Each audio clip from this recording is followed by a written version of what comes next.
belajar sama Ibu? Ya. Coba Ibu tes dulu kesiapannya ya, jargon kita historistik.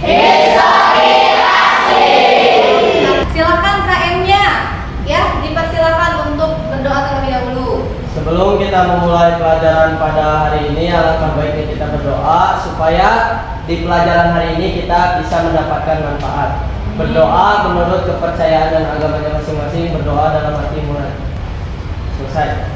Siap, beri salam. Assalamualaikum warahmatullahi wabarakatuh. Waalaikumsalam warahmatullahi wabarakatuh. Oke, terima kasih Ansal ya. Oke, selanjutnya Ibu mau mengecek dulu ya kehadirannya ya. Gimana ini hadir semua? Hadir ya, kayaknya hadir semua ya. Betul? Tidak ada seksi absensi. Siapa Rama? Hadir semua? Hadir Bu. Oke ya, coba dilihat dulu sekelilingnya masih ada sampah enggak? Coba Aida, maaf sampahnya dibuang dulu ya. Nah, sebelum kita masuk ke materi hari ini, coba Ibu ingin mengingatkan kalian ya. Bukan mengingatkan sih, lebih ke ngecek kalian masih ingat atau enggak materi yang sudah kita pelajari sebelumnya di minggu kemarin tentang apa?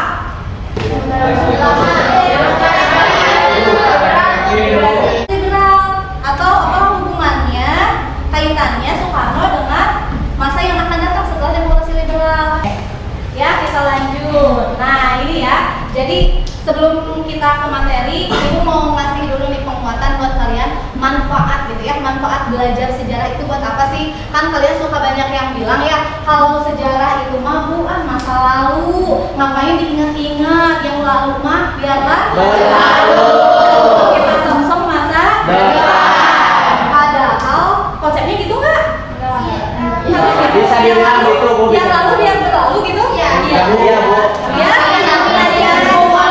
Move on. Nah, pintar kata Nur harus dijadikan pelajaran. Jadi belajar sejarah itu bukan tentang mengenang masa lalu tentunya, tetapi masa lalu itu bisa kita ambil hikmahnya.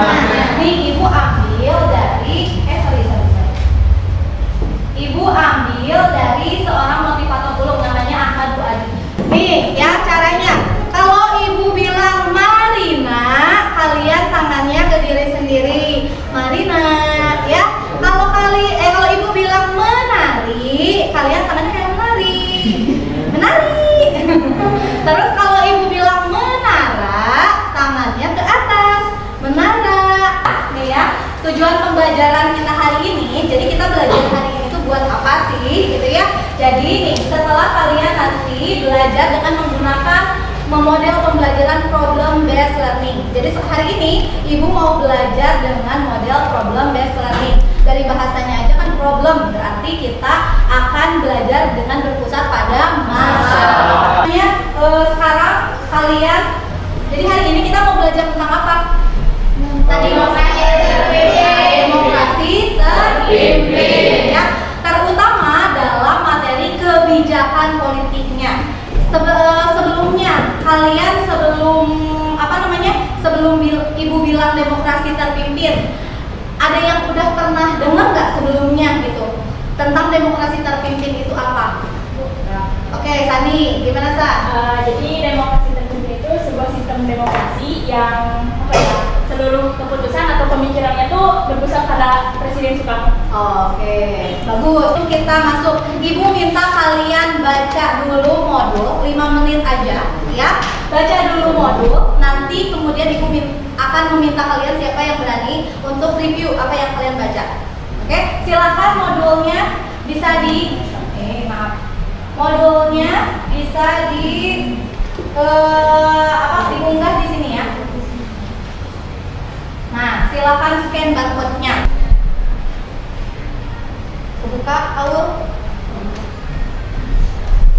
Bisa ada? Oke. Ada? Ayo buka asal. Serius belajar kelas 12 nih. Harus lebih semangat, fokus. Ya, ada Ai? Ada Bu Ai nih, Aida ini. Ada? Nah, silakan dibaca. Nanti Ibu minta ada yang mereview apa hasil bacaannya, ya.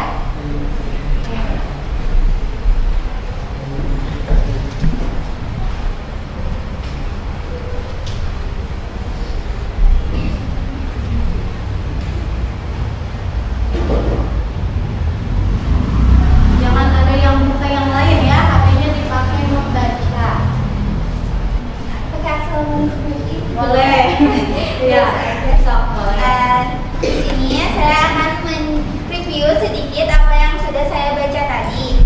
Yang sudah saya baca tadi mengenai demokrasi terpimpin, mengenai latar belakang dari demokrasi terpimpin. Latar belakang dari demokrasi terpimpin sendiri terjadi karena terjadinya ketidakseimbangan ataupun permasalahan politik pada masa demokrasi liberal.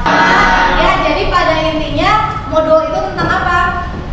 Tadi yang kalian baca modul itu, nah ya, demokrasi terpimpin. Jadi yang akan kita pelajari hari ini adalah tentang demokrasi terpimpin.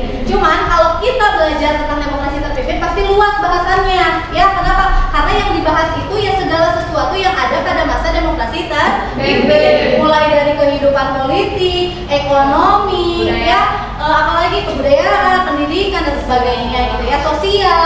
Tetapi yang kita bahas hari ini itu hanya tentang kebijakan politiknya saja, ya. Jadi kehidupan politik yang kita khususkan, kebijakan apa aja sih yang diambil sama Insinyur Soekarno sebagai penggagas demokrasi terpimpin pada masa demokrasi terpimpin. Katanya demokrasi terpimpin itu punya ciri satu, dominasi presidennya menguat, ya. Jadi karena ada konsep demokrasi yang dipimpin, jadi seolah-olah presiden itu, Insinyur Soekarno itu merasa bahwa dia adalah pemimpin satu-satunya. Ibu mau bagi dulu kelompok, ya. Di sini ibu udah bagi kelompok jadi 4 kelompok. Pembagian kelompoknya secara heterogen, ya. Jadi udah ibu acak gitu ya. Nih ibu sebutkan pembagian kelompoknya sebentar. Kelompok 1, ya. Aini, ya, ada Aida. Oke, perhatikan dulu gimana tata caranya, ya. Jadi ibu akan sajikan dalam sebuah LKPD permasalahan itu, ya. LKPD-nya bisa di sini kalian scan, ya. Tap kameranya, arahkan ke sini. Ada juga linknya, udah ibu share di grup kelas, ya. Jadi ini berbentuk live worksheet. Jadi kalian mengisinya bukan lagi di kertas, tetapi ini udah paperless. Jadi ngisinya LKPD-nya langsung di HP masing-masing. Dibuka nanti link atau ini barcode-nya. Jadi selain kalian menjawab, ingat kalian diminta membuat esai. Kalau ada kesulitan jangan lupa ditanyakan, ya. Jangan ragu buat bertanya. Sok diskusi. Jadi diskusikan. Dibagi-bagi tugasnya. Ada yang mengerjakan, ada yang membuat esai, ada yang nanti ditunjuk sebagai presentator. Silakan. Yang itu apa? Isinya berapa menit? 20 menit cukup? Kurang. 25 menit. 25 ya. 1 jam. Ya, oke. Oh iya, nggak apa-apa. Nanti jangan lupa disubmit setelah kalian beres mengerjakan LKPD. Ayo jangan dulu. Oke, sudah ya. Semuanya sudah masuk di Google Live Worksheet Ibu. Kenapa Dimas? Kenapa? Ya sudah kan isinya sudah aja biarin kalau maksimal. Oke, ya. Sekarang kita lanjut ke tahap presentasi. Sudah ya? Semuanya sudah ya? Jadi sudah perhatikan. Ya, sudah ya.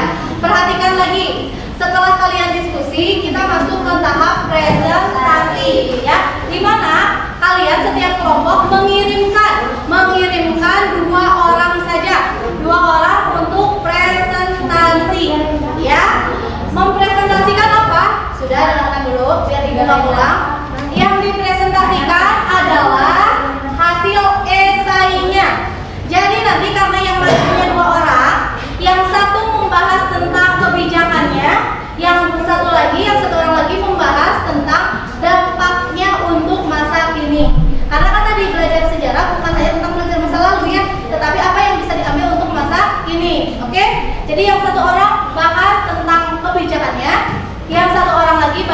merasakan dampaknya. Siap?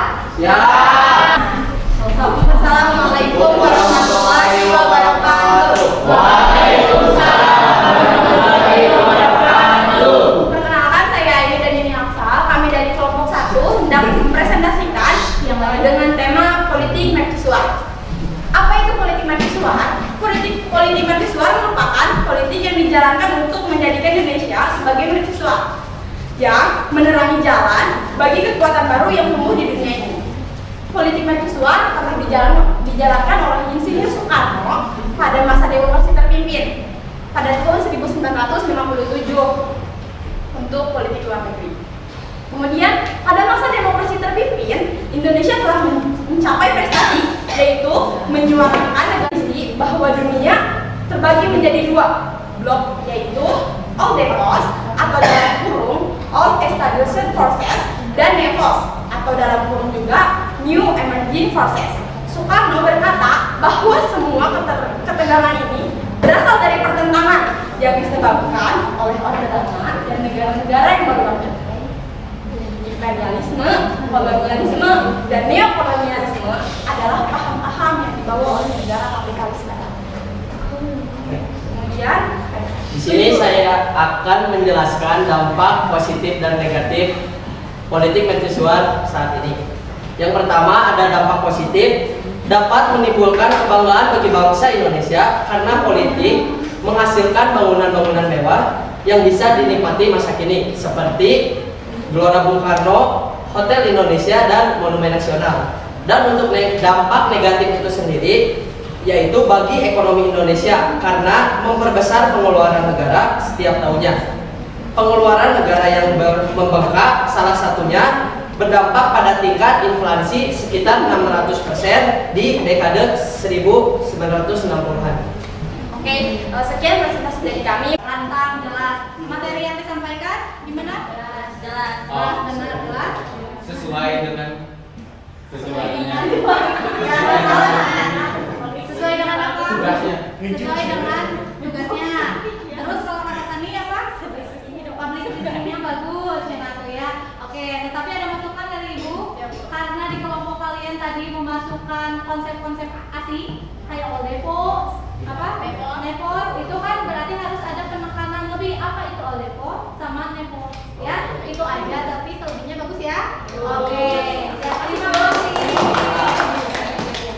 Presentasi sudah selesai. Nah, oke, karena ini sudah beres juga ya materi yang disampaikan. Coba Ibu pengen kalian menarik kesimpulan. Jadi setelah kita belajar demokrasi terpimpin, kesimpulan apa yang bisa dibuat?